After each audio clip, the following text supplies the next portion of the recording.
Well, folks, now that the dust has settled, let's talk about which Nintendo game should win Game of the Year. Hello there, everyone. Welcome back to the channel. My name is Botox Games. Today, I want to talk about, more specifically, Mario Bros. Wonder versus The Legend of Zelda Tears of the Kingdom, but also just this entire year, this entire lineup of Nintendo games, and which game is my personal Game of the Year for Nintendo, but also just kind of which game actually deserves the nominee, because there's a lot of talk right now about the Game Awards, and while I don't put too much weight into these award shows, I do enjoy looking at what gets nominated. You know, we're seeing such an incredible year just from Nintendo, but also from Sony and Xbox, and pretty much every game is like a 90 now. Alan Wake 2 reviews came out, and they're like a 90. Baldur's Gate 3, huge scores, right? So it's been an incredible year for video games, and I want to talk about Nintendo specifically, and which game I think should get the nominee, and just which game I also prefer out of these two, or maybe there's a dark horse third runner-up there that should also be included in that conversation. So at the Game Awards, normally we get 6 nominees. I would assume at least one of these will be a Nintendo game, right? And I think the obvious assumption would be Tears of the Kingdom, and that, yeah, I mean, that's going to be nominated. However, I do question if Mario Wonder will be nominated. It's one of the highest reviewed games of the year. However, that doesn't always necessarily, like, guarantee a spot. I was looking at last year's nominees, and I love A Plague Tale, but A Plague Tale Requiem was nominated, even though there were many games with higher Metacritic scores, so it's not always like a 1-to-1 whatever game has the highest Metacritic. But I do wonder if Mario Wonder might get a little bit of the shaft, because it is a 2D game, maybe not as much like hype for it as other games. I mean, it is kind of like a popularity vote at the end of the day. So bare minimum, Tears of the Kingdom will be nominated, but I do hope / wonder if Mario Wonder will be nominated as well, because I just got done 100% in the game, and I tweeted out this tweet being like, listen, I think this might be my Game of the Year. And I know that's crazy, because Nintendo has had such a incredible year. My boy Andres Restart did a video talking about if this year, 2023, is better than 2017, and I might do something similar to that soon, but it is crazy how many good games they've released this year, even starting with Fire Emblem Engage, which I know isn't everyone's cup of tea. A lot of people prefer Three Houses, still a great game, and then, you know, it was kind of slower at the start, right? We kind of ramped up with Metroid Prime Remastered, and of course Kirby's Return to Dreamland Deluxe, Bayonetta Origins, and, you know, Metroid Prime and Kirby, those are remakes or remasters, and Bayonetta Origins, more of a smaller title. Then we get to Advance Wars, which is another remake. But then, yeah, with Tears of the Kingdom into everybody 1-2 switch, but more importantly, Pikmin 4, which I think in most years, if the competition wasn't so tough, Pikmin 4 would probably be nominated for Game of the Year. I think it has like an 87 or 88 on Metacritic, which is crazy, because it really is one of the best games of the year, in my opinion, but I just don't think it even stands a chance with how stiff the competition is this year. But then after Pikmin, I mean, we go straight to Detective Pikachu Returns, but then Mario Wonder, right? And we still have a couple more games coming out this year from Nintendo: WarioWare Move It, as well as Super Mario RPG, although, not to be presumptuous here, I can't imagine either of those would be in the conversation. Maybe Mario RPG for Best Remake, certainly. But just between Metroid Prime Remastered, Legend of Zelda Tears of the Kingdom, Pikmin 4, and Mario Wonder, they have had an absolutely incredible year, the best games in these franchises, and I'm also not mentioning something. Xenoblade 3 Future Redeemed, yeah, that came out this year. I know it's a DLC, but I really wish Nintendo had propped it up as more of an actual release, because that is also one of the highest reviewed games of the year. I wouldn't personally put it over Mario Wonder or Tears of the Kingdom, I don't think, as much as I love Xenoblade. You see my Siren back there, got that model kit.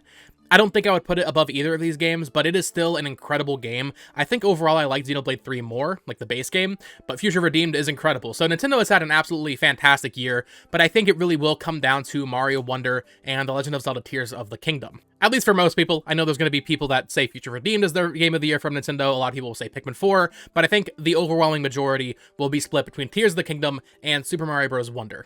And I have to say, I'm very torn on this subject as well, because, I mean, I'm going to play Spider-Man 2. I have that downloading right now, actually. I'm very excited to jump into it. But right now, my top 3 games of the year are Tears of the Kingdom, Mario Wonder, and then Future Redeemed, I guess, would be number 3, and then Pikmin 4 right behind it. Didn't play much outside of Nintendo this year, I won't lie. Aside from Final Fantasy 16, which I didn't love, and Hi-Fi Rush, which is also incredible.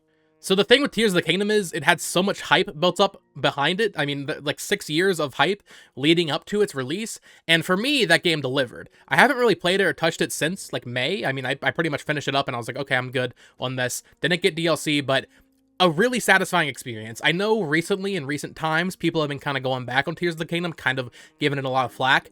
I don't see it. I think that game is an improvement of Breath of the Wild in every way. The story, the gameplay, the shrines, the dungeons, everything about that game is better than Breath of the Wild. And Breath of the Wild was already, in my opinion, the best 3D Zelda game, maybe next to Wind Waker. So for me, Tears of the Kingdom delivered exactly what I was expecting and lived up to those expectations, which were very high expectations. So I absolutely adore that game, and the fact that I'm even considering choosing Mario Wonder as my personal favorite game this year is crazy. But I think Mario Wonder kind of had some things going for it. First of all, once again, kind of a similar buildup of hype where we hadn't had a new 2D Mario game since New Super Mario Bros. U in 2012, so over 10 years since we got a traditional 2D Mario game, but it wasn't announced, so we didn't really know what to expect. And then it was announced in June of this year, it looked fantastic, and then it was out within like 4 months. So I think, you know, having high expectations overall, but also lower expectations in general because we didn't have to see trailers of it for years like we did for Zelda, I think has done this game a favor because it was announced and then it was out like that, and it's incredible. It exceeded my expectations. I knew it would be good. I didn't doubt that it would probably be the best 2D Mario game since Mario World, which frankly isn't the highest of bars, but I didn't think it would be as good as it is. You know, I didn't think it would review the way it did. But when I got my hands on the game and I started playing it, I know the singing Piranha Plant level is kind of a meme, but when I played that level, I was like, oh, okay, you know? And I talk about this in my review. You can go watch that full review I did for Mario Wonder, and of course for Tears of the Kingdom earlier this year. But Mario Wonder blew me away in ways I simply did not expect a 2D Mario game to do. I mean, you know, and this is the thing, right? Kind of honeymoon phase right now. I'm sure in a month or two I'll come down a little bit on Mario Wonder, but at least right now, I can say that Mario Bros. Wonder is safely up there with some of the best Super Mario Bros. Games, some of the best Mario games in general. I think it might be my favorite Mario game on the Switch above Odyssey.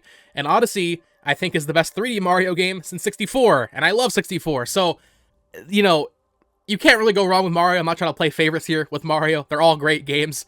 But for me to think it's better than Odyssey, or at least I think I might rank it above Odyssey as my favorite Mario game on Switch, is just crazy. It's something I did not expect, which I think maybe right now is making me feel a little bit more positive about it overall, because I wasn't expecting it to be as good as it is. But also, and there's always going to be that camp, Mario Wonder, I'm not going to be that guy, but Mario Wonder is a 2D game. It is a smaller scale game made by the C team, right? Wasn't that the meme? Tears of the Kingdom is a much bigger game. It's going to give you much more playtime and hours, and you're going to probably spend just way more time in that world and invest yourself in it more than Mario Wonder. Mario Wonder, I 100%ed it, and it probably took me maybe like 17 hours, and that's doing everything, replaying a lot of levels with friends, so not as big of a game, but I think the quality is there. I'm a big proponent of the shorter game. I like shorter games. I like when, you know, don't stretch it out. I'm not saying Tears of the Kingdom is stretched out or anything, but, you know, you look at a lot of these open world games from like Ubisoft or whatever it may be, right, and it's just bloated. Mario Wonder has actually zero bloat. I don't think there's a single level in this game that disappointed me because it was just reusing ideas or retreading the same ground. I mean, there are some levels that reuse wonder effects, but for the most part, every level felt very distinct and very memorable. Of course, the huge caveat there being the boss fights. I think the bosses in Mario Wonder are a huge disappointment. Definitely, honestly, that really the only disappointment I have with the game at all. Mario Wonder's bosses, I don't understand how they let that slide, you know? The rest of the game is so dang good, but then it just feels like they just didn't try with the bosses. I don't know what happened there. But then Tears of the Kingdom, I mean, you could say the same thing, arguably. The dungeons aren't quite what we wanted. The boss fights aren't quite there. So, I mean, I don't know, man. It's tough. I think, you know, give it 2 months, maybe I'll change my opinion. But right now, honeymoon phase with Mario Wonder. It's been a week since it came out. I think it might be my game of the year, which is just something I never expected after playing Tears of the Kingdom. When I played Tears of the Kingdom, when I rolled credits, I sat down my controller and I was like, yep, that's it. This is my game of the year. And for something, after making up my mind like that, for Mario Wonder to come out and just blow me away at every corner is just something I wasn't expecting. So let me know your thoughts down in the comments below. Which Nintendo game is currently your game of the year, but also which is your just overall game of the year? I unfortunately have not gotten to finish a lot of games I would like to play this year. I really need to go back and finish RE4 Remake. Lies of P looks fantastic. Like I said, Spider-Man 2 is waiting for me on my PS5 right now, so after I record this and edit it, I'll be playing that. But for Nintendo, it's between Mario and Zelda, of course, but then also Future Redeemed right there. And then overall, I would like to know your thoughts thoughts on what your overall game of the year is, because I didn't play Baldur's Gate 3, I didn't play Starfield, so let me know your thoughts down in the comments below. Which game do you think deserves the win at the Game Awards? Should it be Mario, should it be Zelda, or should it be something else entirely? This has been Talks Games. Thank you so much for watching. Of course, subscribe here for more Nintendo coverage, news, reviews, all of that fun stuff. And until next time, folks, peace!